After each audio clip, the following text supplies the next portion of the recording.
Hi. How to get a report on delay and actual report for subcontract material in simpliRP ERP. In reports, DC report, list of subcontract DC. Select the date range.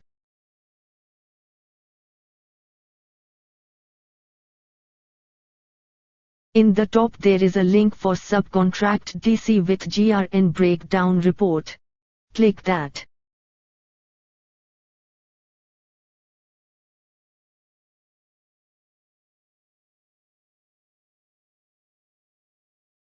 In that, there is link for delay, actual summary report.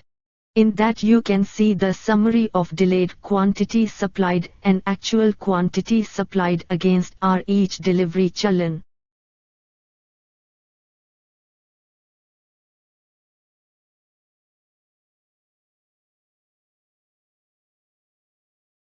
Also you can click on the link for further GRN-wise breakdown of this report for delivery due and actuals.